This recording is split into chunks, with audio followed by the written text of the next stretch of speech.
जो उस दुर्घटना की जिम्मेवारी भी दे रहा है कि जिम्मेवार जो हैं गुजरात के लोग हैं। शर्म आती है कि इनके जो हिंदुस्तान को बेचते हुए पकड़ा गया था, ये वो इंसान है जो कलम को बेचते हुए पकड़ा गया था। ये वो इंसान है जिसने अपनी अस्मत की नीलामी मोदी के साथ बच्चे इनके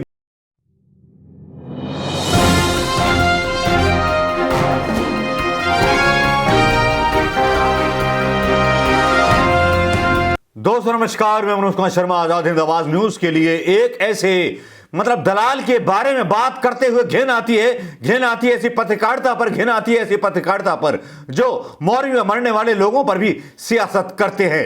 ऐसे पत्रकार जो देश के 135 करोड़ लोगों के दिमाग में जहर बोते हैं। इनको क्या फांसी की सजा नहीं दी जानी चाहिए? क्या इनको चौराहे पर बुला करके इनको टांग देना नहीं चाहिए? इनके झूठ के ऊपर इनका स्टैंड सुधीर तिहाड़ी जैसे व्यक्ति जो हैं आ जाते हैं आज तक के चैनल पर और झूठ फैलाने लगते हैं। इनकी इतनी हिम्मत होती है और मोदी की चमचागिरी में इतनी हद कर देते हैं, ये उन हत्यारों को भूल जाते हैं। मुख्यमंत्री का कोई इस्तीफा कोई पार्टी नहीं मांगती। अगर यही भारतीय जनता पार्टी जो थी, अगर कांग्रेस शासित राज्य होता तो अभी तक इस्तीफा मांग रही होती मुख्यमंत्री का। लेकिन यहां किसी ने इस्तीफा नहीं मांगा, कुछ नहीं मांगा। लेकिन मीडिया जो है इतना हरामखोर है, इतना बदतमीज है, इतना नालायक है जो उस दुर्घटना की जिम्मेवारी भी दे रहा है कि जिम्मेवार जो हैं गुजरात के लोग हैं। शर्म आती है कि इनके बच्चे इनके वीडियो देखते होंगे तो इनको क्या कहते होंगे। सुधीर के दो नैरेटिव आते हैं जो सोशल मीडिया पर वायरल होते हैं। सुधीर चौधरी, सुधीर तिहाड़ी जो ब्लैकमेल में पकड़ा गया था, ये वो इंसान है जो हिंदुस्तान को बेचते हुए पकड़ा गया था। ये वो इंसान है जो कलम को बेचते हुए पकड़ा गया था। ये वो इंसान है जिसने अपनी अस्मत की नीलामी मोदी के साथ लगा दी। ये वो इंसान है जिसने देश की कीमत व्यापारियों के साथ लगा दी। क्या इस इंसान को माफ करेगा हिंदुस्तान? क्या आप माफ करेंगे या मैं माफ करूंगा या कौन करेगा? अर्णब गोस्वामी, सुधीर चौधरी, पता नहीं कितनी लंबी फहरिस्त है, लेकिन सुधीर चौधरी ने सीमाएं पार कर दी हैं। आप इसका एक बयान सुनिए बंगाल के बारे में, जब बंगाल में ट्रेजेडी होती है, और उसके बाद बयान सुनिए गुजरात का जिसमें यह बोलता है गुजरात के लोग ही पागल हैं, बेवकूफ हैं। गुजरात के लोग जो वहां चले गए, दुनिया भर की बातें और स्टोरी बताता है 2 मिनट 20 सेकंड के वीडियो में, लेकिन इस नालायक को, इस कमीने व्यक्ति को यह नहीं पता कि भैया टिकट के द्वारा एंट्री थी, वहां पर कोई फ्री में मजे करने के लिए नहीं आ रहे थे लोग, और वहां पे जिम्मेवारी थी ओरेबा कंपनी की। वीडियो क्या था, जिन लोगों ने नहीं सुना होगा, यह वीडियो आप तक पहुंचे, यूट्यूब तक पहुंचे, क्योंकि ट्विटर पर सारे लोग नहीं हैं, यूट्यूब की ज्यादा रीच है, इसलिए डाल रहा हूं यहां पर। सुनिए इस दलाल और तवायफ और रंडी मीडिया का यह पत्रकार जो बोल रहा है। सुनिए इसको, यह क्या बोल रहा है, कलकत्ता के बारे में क्या बोलता है और मोरबी के बारे में क्या बोलता है। सोशल मीडिया पर वायरल तो हुआ और जूते भी पड़े। सुनिए। हम जानते हैं कि इस वक्त आप भारत और वेस्टइंडीज के बीच चल रहे मैच के रोमांच में डूबे होंगे, लेकिन आज इस मैच को नहीं, कोलकाता को देखना ज्यादा जरूरी है। जब राजनीतिक खिलाड़ियों और भ्रष्टाचारियों की टीमें एक दूसरे के खिलाफ खेलने की बजाय एक साथ एक ही टीम में खेलने लगती हैं, तो फिर आम जनता बार बार हारने पर मजबूर हो जाती है। आज कोलकाता में ऐसा ही हुआ है, जहां एक निर्माणाधीन पुल का बड़ा हिस्सा अचानक गिर गया और उसके नीचे 150 से भी ज्यादा लोग दब गए। ये घटना बताती है कि जब सिस्टम के लोगों, फायदे की राजनीति करने वाले नेताओं और भ्रष्ट कंपनियों के बीच साठ गांठ का पुल बन जाता है, तो वो भोली भाली जनता पर बोझ बन जाता है और एक दिन इन्हीं आम लोगों के ऊपर गिर जाता है। अगर आपके घर के पास या आपके शहर में कोई पुल बन रहा है और आप ये सोचकर खुश हैं कि वो पुल आपको ट्रैफिक जैम से निजात दिलाएगा और आने वाले वक्त में आपको आसानी होगी, तो आपको सावधान होने की जरूरत है, क्योंकि हो सकता है कि वो पुल बनने से पहले या फिर बनने के बाद भी एक दिन अचानक आपके ऊपर गिर जाए। हम प्रार्थना करते हैं कि आपके साथ ऐसा कभी ना हो, लेकिन उत्तरी कोलकाता के गिरीश पार्क इलाके के कुछ लोग इतने खुशकिस्मत नहीं थे। इन लोगों के ऊपर एक पुल का 750 मीटर का हिस्सा आकर गिर गया और 150 से ज्यादा लोग मलबे में दब गए, जबकि 18 लोगों की इस हादसे में अब तक मौत हो चुकी है। इनमें से कई लोग पुल के नीचे से पैदल गुजर रहे थे तो कुछ गाड़ियों में सफर कर रहे थे। गिरीश पार्क इलाके में बन रहे 2.2 किलोमीटर लंबे इस पुल को विवेकानंद फ्लाईओवर कहा जाता है। यह पुल पिछले 7 वर्षों से बन रहा था।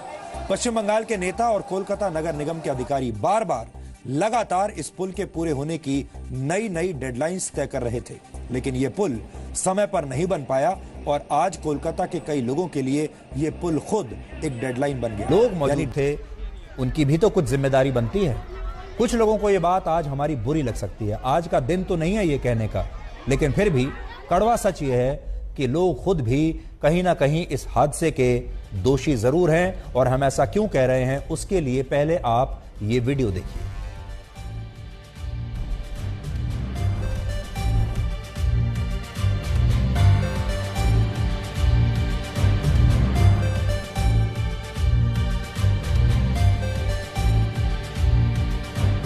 इस हादसे से ठीक पहले बहुत भारी भीड़ इस ब्रिज पर मौजूद थी। कुछ लड़के पुल पर खेल रहे थे, इस पुल को लगातार हिला रहे थे और भीड़ इतनी ज्यादा थी कि वहां चलने की जगह नहीं बची थी। इस पुल पर एक समय में 100 से 125 लोग ही जा सकते हैं, लेकिन करीब 500 लोगों के पहुंचने के बाद भी लोग ब्रिज पर लगातार पहुंचने के लिए आतुर थे, किसी भी तरह इस ब्रिज पर जाना चाहते थे। और ये लोग कौन थे? वो नहीं जो जरूरतमंद हैं, वो नहीं जिन्हें नदी पार करनी है, ये वो लोग थे जो पुल पर सेल्फी ले रहे थे, अलग अलग अंदाज में, अलग अलग पोज बनाकर अलग अलग जगहों पर सेल्फी ले रहे थे, इस पुल पर कूद रहे थे। वहां सिर्फ एक सिक्योरिटी गार्ड तैनात था जो इतने लोगों को रोकने में बुरी तरह से नाकाम रहा और इसलिए कई लोग बिना टिकट के भी इस ब्रिज पर पहुंच गए। इस पिकनिक स्पॉट को कई लोगों ने एक मजे का ब्रिज बना दिया था।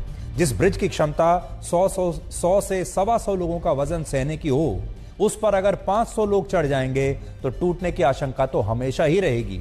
लेकिन लोगों ने इस आशंका की कोई चिंता नहीं की। लोगों को सिर्फ और सिर्फ अपना मजा दिख रहा था। उन्हें अलग अलग एंगल से सेल्फी खिंचवाने की चिंता थी, जबकि सच ये है कि पुल की हालत खराब थी और मरम्मत के बाद भी कई कमियां साफ तौर पर इस पुल में नजर आ रही थी। लेकिन लोगों ने क्या किया? सरकार पर अंधा विश्वास दिखाया। लोगों ने इस कंपनी पर जो इस पुल को मेंटेन कर रही थी उस पर अंधविश्वास दिखाया और यह सोच लिया कि सरकार जो कर रही होगी ठीक ही कर रही होगी, जो पुल को मेंटेन करने वाली कंपनी है वो भी अपना काम अच्छे से कर रही होगी, इसलिए हमें चिंता की कोई। यह आपने सुन लिया होगा दोस्तों, लेकिन किसी गोदी मीडिया ने क्या सुधीर चौधरी ने सवाल उठाए कि जो कंपनी का मालिक था उसके खिलाफ वारंट अभी तक जारी क्यों नहीं हुए? क्या सुधीर चौधरी ने उस कंपनी के खिलाफ कोई सवाल उठाया जिस कंपनी ने 6 महीने लीज पे लिया था 15 साल के लिए और 6 महीने में सारा वो करा करके एक इंटरव्यू दिया था? जयेश भाई जानते होंगे नाम आप उनका, जिन्होंने अरोमा कंपनी है या ओरेवा कंपनी है, पता नहीं कौन कौन सी कंपनियां हैं। मैं तो बड़ा कंफ्यूज हो जाता हूं। अदानी, अंबानी, ओरेवा, पुरेवा, पता नहीं कितने सेठों के साथ मोदी जी के संबंध हैं। किन किन लोगों को रियायतें दी जा रही हैं। उसके मालिक के खिलाफ किसी ने आवाज उठाई? शायद नहीं उठाई होगी। लेकिन सुधीर चौधरी तो सुधीर चौधरी है जिसने चमचागिरी में कसर नहीं छोड़ी। सुधीर चौधरी की बात छोड़िए, अमन चोपड़ा, सुशांत सिन्हा, सब लोग लगे हुए थे यह बताने के लिए कि गुजरात की जनता जिम्मेवार है, लेकिन कोई यह पूछने को तैयार नहीं था कि टिकट ज्यादा क्यों बांटे गए। 12,000 टिकट बिके, यह आज तक की न्यूज है। 12,000 टिकट बिके पिछले 6 दिनों में और एमसीडी को कुछ मालूम ही नहीं, कहीं से कोई सर्टिफिकेट नहीं लिया गया, कुछ भी नहीं लिया गया। और ये दल्ला पत्रकार जो है जनता को ही दोष दे रहा है। ये एक तरह से मूड बना रहा है हिंदुस्तान की जनता का कि गलती गुजरात की जनता की थी। तो गुजरात की जनता इतनी मूर्ख कब से हो गई? क्योंकि वहां के तो मुख्यमंत्री 27 साल मोदी जी रहे ना, और मुख्यमंत्री इतना बेचारा क्यों हो गया? बेचारे बेचारे सब हो जाते हैं, हजारे हजारे सब हो जाते हैं, अन्ना हजारे भी हो जाते हैं, मोदी भी हो जाते हैं, और सुधीर तिहाड़ी जैसे पत्रकार जो देश को बेचने वाले होते हैं, देश के संविधान को बेचने वाले होते हैं, देश की कलमों को बेचने वाले होते हैं, वो भी मिल जाते हैं। हद है यार, शर्म आती है ऐसी नीच पत्रकारिता पर, शर्म आती है आस्था की नीच पत्रकारिता पर, शर्म आती है अर्नब गोस्वामी की नीच पत्रकारिता पर। हालांकि अर्नब गोस्वामी का कोई वीडियो इस बारे में नहीं आया, वो बेचारा थोड़ा सा अलग हो गया, लेकिन प्रोग्राम इन्होंने शुरू किया है white and white, black and white, या व्हाइट एंड ब्लैक नहीं, ब्लैक एंड व्हाइट। मतलब जो खबरें झूठी हैं उनको सच्चा कैसे साबित करना है, यह जिम्मेवारी है सुधीर तिहाड़ी की, जो आदमी खुद करप्शन के आरोप में आरोपित हो, दंडित हो चुका हो, तिहाड़ जेल काट चुका हो। क्या उसको पत्रकारिता का हक है? मैं सुप्रीम कोर्ट के चीफ जस्टिस से पूछना चाहूंगा, क्या इसको पत्रकारिता का हक है, या इसको अफवाह फैलाने की, जिस तरह की अफवाह फैलाता है, क्या इसको भी दंड दिया जाएगा? कोई चीफ जस्टिस स्वयं ज्ञान लेगा इस बारे में? शायद सबकी आंख मर चुकी है। यह देश इसीलिए गुलाम था क्योंकि कोई आवाज नहीं गूंजती थी। कभी किसी ने नेहरू को नहीं पढ़ा, पटेल को नहीं पढ़ा, लेकिन सुधीर तिहाड़ी, अंजना ओम कश्यप, बस इसी मीडिया को आप लोग पढ़ते रहिए और देश को बर्बाद करते रहिए। मोरवी की घटना इतनी दुखद थी कि जिसमें मुख्यमंत्री को इस्तीफा देना चाहिए, स्वास्थ्य मंत्री अपना बर्थडे मना रहे थे, शर्मनाक था। क्या इस पर एक रिपोर्ट कर सकते थे? क्या सुधीर चौधरी, लीपापोती हो रही थी हॉस्पिटलों की, इस पर एक रिपोर्ट कर सकते थे? क्या इतना साहस था? क्या इतना इनके चूतड़ों में, पिछवाड़े में दम था सुधीर चौधरी के? कर लेता जाकर के रिपोर्ट। बोल रहा था कि जनता की वजह से मर गए, वहां पर तुम्हारे बाप और तुम्हारे दादा जो पेंट कर रहे थे वहां पहुंच जाता, पूछ लेता। हरामखोर लोगों की कोई औकात नहीं होती, ये बस देश को बेचने के लिए निकले हैं, और जहां चौराहे पे मिल जाएं इनसे हिसाब जरूर पूछिएगा दोस्तों। नमस्कार, जय हिंद दोस्तों।